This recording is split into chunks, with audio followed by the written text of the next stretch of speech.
I told my child, "You're not my blood," at the will reading and left everything to my other kids. Then the lawyer opened a codicil. My late wife had filed that gave her entire $23 million estate to the child I tried to disinherit.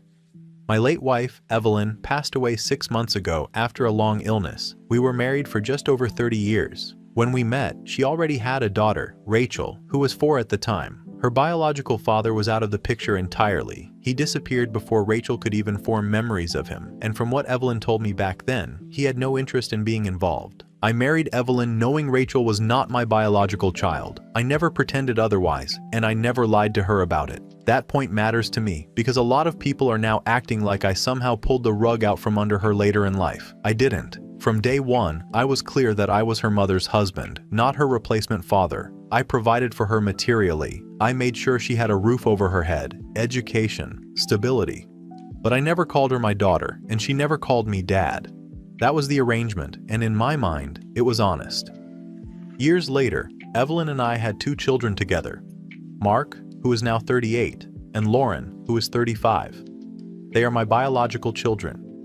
I raised them with certain expectations about discipline, respect, and understanding where authority came from. Evelyn and I didn't always parent the same way, but we shared the same household and, at least outwardly, the same goals. Financially, I was the primary earner for most of our marriage.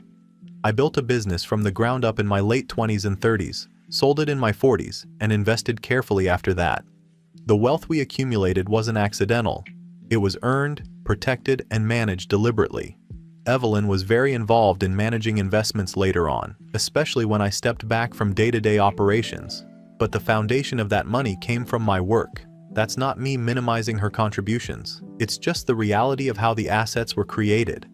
Rachel grew up in that household alongside Mark and Lauren. From my perspective, she was always different. She was sensitive, easily offended, and very aware of what she thought was unfairness.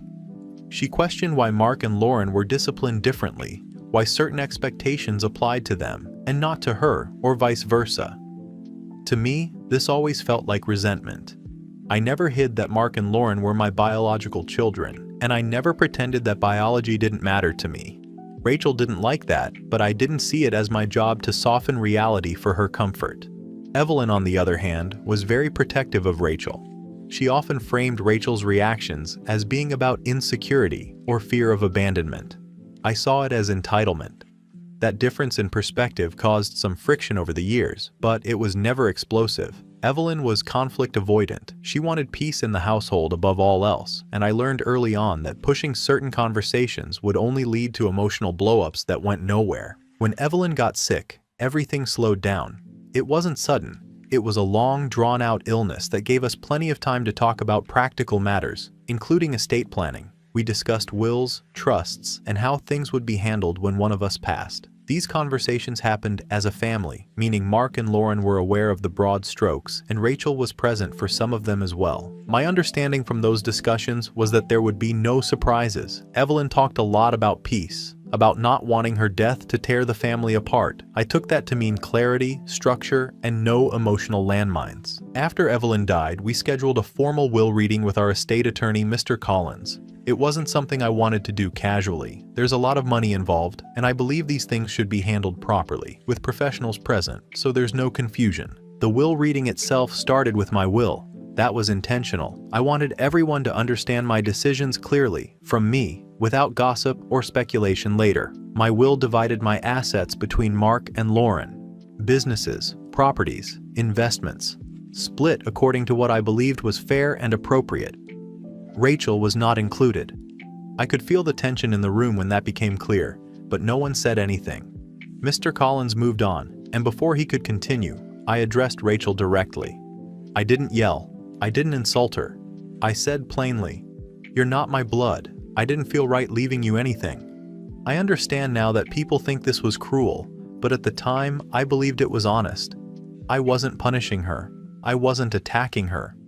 I was stating a fact that had always been true. In my mind, honesty, even when uncomfortable, is better than polite lies. I expected her to be upset privately maybe, but I also expected some level of understanding. Closure, even. Rachel looked at me, nodded slightly and said, Okay, that was it. No argument, no tears, no accusations. I took that as acceptance. Defeat, maybe, but also acknowledgement that this was my right to decide. Then Mr. Collins cleared his throat and said there was an additional document, a codicil Evelyn had filed months before her death. He began reading it, and within seconds, everything shifted. Evelyn had left her entire estate, approximately $23 million, to Rachel, not split, not shared, entirely to her. At first, I genuinely thought it was a mistake. I said as much. Mark and Lauren immediately reacted, both angry and confused. Voices were raised. Mr. Collins stopped us and calmly explained that the codicil was valid, properly filed, and very explicit. This was Evelyn's intent. I remember looking at Rachel then, really looking at her, and realizing something I hadn't before. She wasn't surprised. She wasn't confused. She already knew. The room descended into chaos. Mark accused Rachel of manipulation. Lauren started crying. I demanded explanations. Why hadn't Evelyn told me? How could this possibly align with her stated desire for peace? Mr. Collins reiterated that Evelyn had anticipated disagreement and had chosen to act independently. In that moment, the humiliation I thought I'd delivered flipped entirely. My honesty suddenly looked like cruelty in contrast to Evelyn's actions. Rachel's earlier silence didn't look like weakness anymore. It looked like restraint. Since then, my thoughts have spiraled. I feel betrayed by my late wife. I feel undermined. I feel like decisions that should have been discussed openly were made behind my back. And yes, I feel angry that Rachel now holds a level of power she never had before, simply by existing in Evelyn's favor.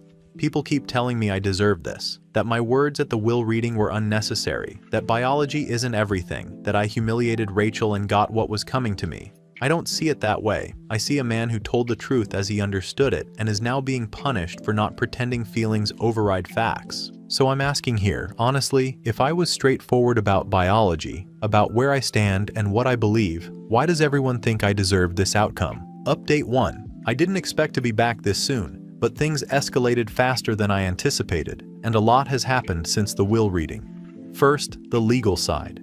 Within days of the will reading, I consulted 2 separate attorneys, neither of whom had any prior connection to our family or to Mr. Collins. Both gave me the same answer, almost word for word. Evelyn's codicil is airtight. It was properly drafted, properly witnessed, properly filed, and intentionally written to supersede any assumptions about shared marital intent. Contesting it would require a public legal battle that would almost certainly fail and would expose private correspondence, medical records, and personal communications between Evelyn and Rachel. In other words, I could spend a fortune to lose and humiliate myself further in the process. That reality landed hard. I'm used to being able to challenge outcomes I don't agree with. This wasn't one of those situations. What I didn't expect was how quickly the family fallout would turn inward. Mark and Lauren were furious, but not in the way I assumed they would be. I expected them to be angry at Rachel or at Evelyn for blindsiding us. Instead, within a week, their frustration started turning toward me. Mark outright said that if I hadn't said what I said at the will reading, things might not have exploded the way they did. Lauren told me, verbatim, that you didn't have to say it like that. I pushed back. I reminded them that the codicil existed regardless of my words, that Evelyn made her decision independently. They didn't disagree with the facts, but they kept circling back to tone, timing, and intent. They said my comment to Rachel shifted the room, that it reframed everything in a way that made Evelyn's decision look like a response instead of a surprise. I don't fully accept that interpretation, but I can't ignore that they both believe it. Extended family got involved almost immediately. Siblings, cousins, even people I hadn't spoken to in years started reaching out. Some were clearly fishing for information, others were more direct, asking me why I would say something like that in front of everyone. What struck me most was that none of them had heard the story from Rachel. She hasn't said anything publicly. Every version they heard came secondhand, filtered through Mark, Lauren, or people who were present at the reading.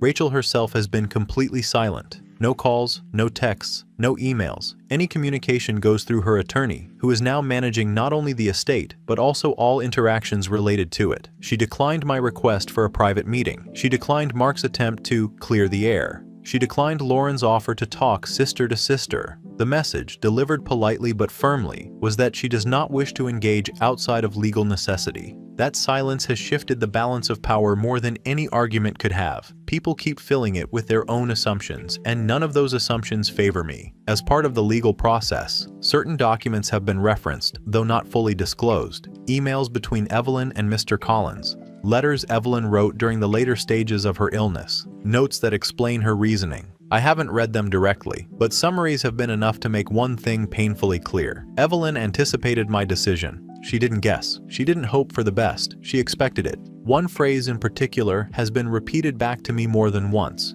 because it was apparently central to her reasoning. She described Rachel as the only one who didn't need permission to be kind.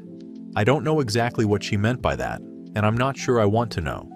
But it's become a kind of shorthand explanation that people latch onto when they talk about this situation. It casts Evelyn as moral and thoughtful, Rachel as quietly virtuous, and me as rigid and small. That reputation shift has been brutal. I've always seen myself as principled, even if not always warm. Now, the word people keep using is cruel. Not calculated, not cold.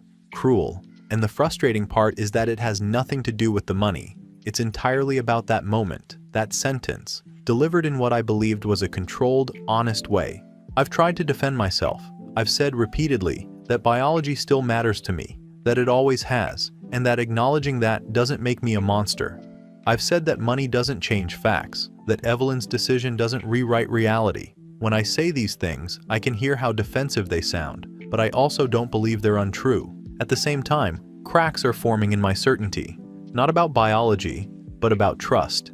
I keep coming back to the fact that Evelyn trusted Rachel with this, trusted her to carry the weight of the decision without lashing out, without gloating, without using it as leverage. Rachel's silence now reads differently than it did at the will reading. It doesn't look like shock or fear. It looks like control, or maybe dignity. I'm not sure which is worse. Mark and Lauren have both pulled back slightly. Not completely, but enough that I notice it. Conversations are shorter. They don't volunteer information. There's a distance that wasn't there before, and I can't tell if it's grief, anger, or disappointment. When I asked Mark directly if he blamed me, he didn't say yes, but he didn't say no either. I still believe I told the truth. I still believe I had the right to distribute my estate according to my values. But I'm starting to understand that the way I framed that truth did more than clarify my position. It revealed something about me that people are reacting to, and I don't get to control that reaction. I thought I was delivering truth. I didn't realize I was exposing myself. Final update. This will be my last update. The estate is finalized, the dust has settled as much as it ever will, and there's nothing left to clarify. I'm writing this because people keep asking whether there was some dramatic confrontation, some final revelation, some emotional closure. There wasn't. What happened was quieter than that, and in some ways, more final. About 3 weeks ago, the last documents were executed. Rachel took formal control of the trusts, the investment vehicles, and the properties that made up Evelyn's estate. Everything transferred cleanly. No delays, no objections, no legal theatrics. Mr. Collins confirmed that my role in any of it was finished. I am not a trustee. I am not an advisor. I have no oversight. Whatever Evelyn built, Rachel now carries. I want to be clear about something that people keep misunderstanding. I didn't lose money. The $23 million everyone keeps throwing around was never mine to begin with in the way people assume. Much of it was structured deliberately under Evelyn's name, through vehicles she managed and controlled. Yes, the original capital came from the business I built, but over decades it became something else. I always knew that intellectually. I just didn't expect it to matter like this. Rachel didn't rush into anything. She didn't show up to gloat. She didn't post anything online. She didn't send messages through family channels. The only time I heard her voice, indirectly, was when Mr. Collins relayed a statement she authorized him to share, because several people, including Mark and Lauren, kept asking for some explanation. It was 4 sentences long. She said she never wanted my approval. She said she never expected my money. She said the estate wasn't about punishment or reward. It was about honoring her mother's choices and protecting what Evelyn cared about. That was it. No accusations, no insults, no references to the will reading, no mention of what I said. If I'm honest, that restraint landed harder than any confrontation would have.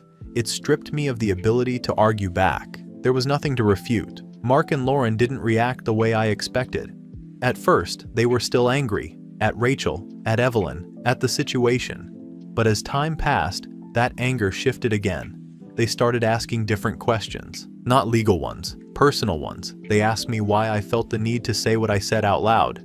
They asked whether I ever considered that Rachel might have known already. They asked why biology mattered more to me than presence. Those conversations didn't explode into fights. They just ended. Mark told me he needed space. Lauren said she loved me, but couldn't look at me the same way right now. She said something that stuck with me. That my words at the will reading mattered more than the money because they revealed how conditional my love had always been. I disagreed with her. I still do, to an extent. I don't believe love and obligation are the same thing. I don't believe feelings alone create entitlement. But I can't deny that my framing, my insistence on truth at that moment, cost me something I didn't know I was putting on the table. Extended family contact has mostly stopped, not dramatically, just quietly. Invitations that don't come, calls that don't get returned. I'm not frozen out exactly, I'm just no longer central. I suspect that's how Rachel felt for most of her childhood, though I would never say that out loud to them. As for Evelyn, I've spent months telling myself she betrayed me, that she undermined my authority, my values, my role as a husband. That narrative held together until I finally asked myself a question I'd been avoiding. If she anticipated my decision so clearly, what does that say about how well she understood me? She didn't act out of spite, she acted out of certainty. That realization has been harder to sit with than the financial outcome. It means this wasn't a last-minute emotional decision on her part. It was considered, planned, documented. It means she didn't trust me to do what she believed was right, even after decades together. There will be no reconciliation. Rachel has made that clear without ever saying the word. She hasn't blocked me, but she doesn't respond. She hasn't demanded apologies, but she hasn't offered forgiveness. She doesn't need to. The boundary is absolute. I don't think of myself as a villain. I still believe biology matters to me, and I won't apologize for that belief. But I've come to understand something I didn't before. Inheritance is never just about assets. It's about legacy. It's about what you validate, what you elevate, and what you're willing to stand behind when you're no longer there to explain yourself. Evelyn chose values over blood. Rachel didn't need to fight for that choice. She just waited for it to speak for itself. There's no final conversation coming. No scene where everything gets resolved. This is the ending. Whether people think I deserved it or not doesn't change the outcome. The paperwork is done. The relationships are altered. The legacy is set.